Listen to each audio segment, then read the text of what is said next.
It's here. This is the week. This Friday, the new Halloween is released. I'm so excited for it. I know there's a lot of people out there that just cannot wait to see this thing, and I'm one of them. But I thought it'd be fun to go backwards 40 years to what got us to this point. So let's do that. Let's have some fun. Let's talk about John Carpenter's classic, Halloween.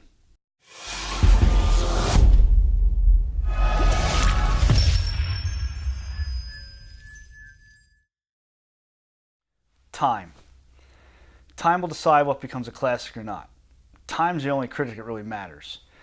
And after 40 years, if you can watch a film and still enjoy it, it's still relevant. You can still see the true brilliance of it, the storytelling, and how that film shaped films of today.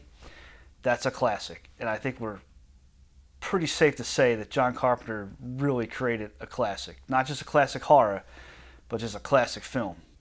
Now, what sets this apart from all the other horror movies? Well, it's the storytelling and how that story was told, the thought that went into it, the lighting, the music, obviously. So lighting, check. Music, check. The characters, check. Not only do we get to know who or what Michael Myers is through his actions as a little boy, through Dr. Loomis's explanation, we also learn about Laurie. She becomes that figure of what could happen by simple random act of violence. There's a bigger theme to this film as well. It's when Laurie's in the classroom and she's looking out the window and there's Michael across the street. He's standing behind a car with that just white, plain, emotionless mask.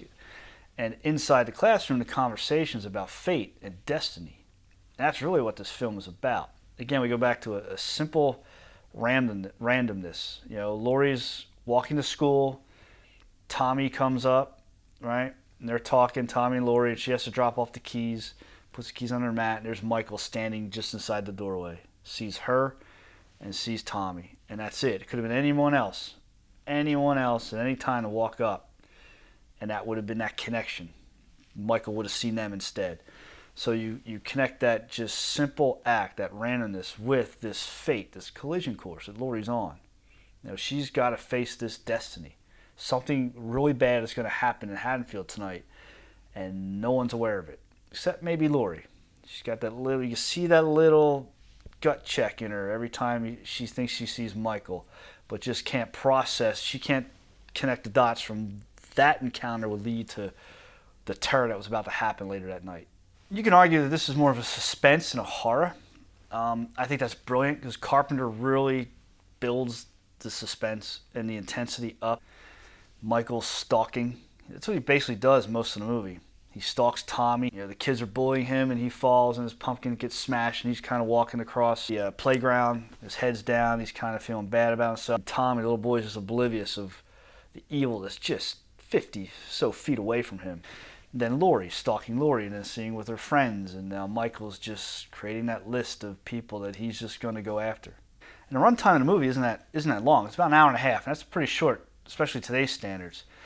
But again, it's caring about the characters, and then it builds and builds. So that final 20 minutes, an onslaught. That is cinematic genius to me.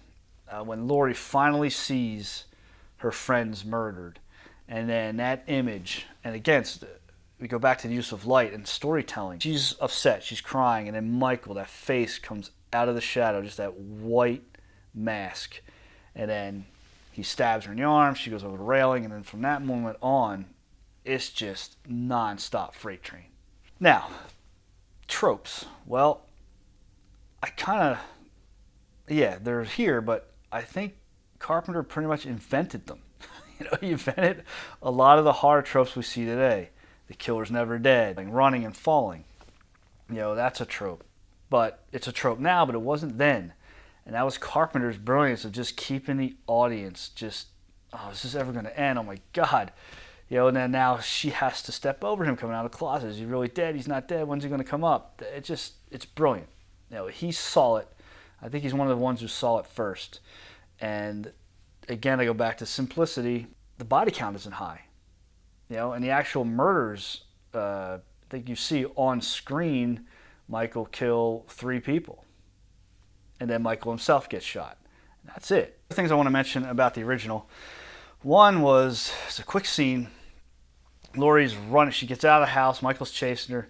She screams for help, and she goes to the neighbor's house. And the light goes on, blinds roll down, and someone looks out. She screams for help, shuts the blind, light goes off.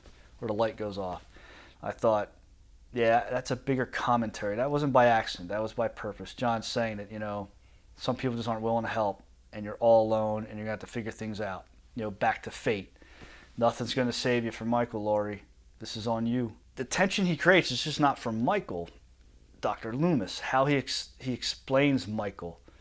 This is something that is not normal, especially when he's talking to the sheriff. Sheriff, be prepared.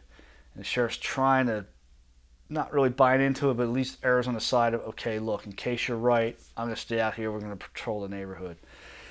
But that just added to Michael's lore, his presence, the threat that Laurie was actually up against, and the other kids.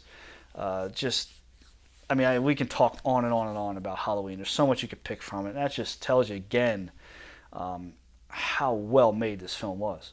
All right, so you may or may not tell, I'm pretty excited. I'm excited about watching the old one, and now let's fast forward a couple days in the future and talk about the new one. I'm really interested to see what they take from the original and bring to. From the trailers, it's got a John Carpenter feel to it, the way the camera follows Michael. There seems to be a simplicity to it. But hopefully add something, maybe fresh is the word he can bring to it, but also respecting the classics. I just can't wait for it. I'm rooting for it. I just hope they can knock this out of the park, and you can look for that video. I'm sure we'll be inundated with tons of Halloween review videos, but we'll be one of them, so hopefully you'll check that one out. I can probably talk about Halloween all day, so I'm going to cut it short, play it safe, before I start rambling on too much if I haven't already. Thanks for stopping by Color Positive Movies. You can follow us on Twitter, Instagram, Google+, and we also have a Facebook group, Color Positive Movie Group, Color Positive Movies Group, something like that. Search it, join, it's extra content. It's a bunch of people just talking movies and posting stuff. It's a lot of fun. So thanks for stopping by. I'll throw up a link to other videos here. Please check it out. Please subscribe. And until next time,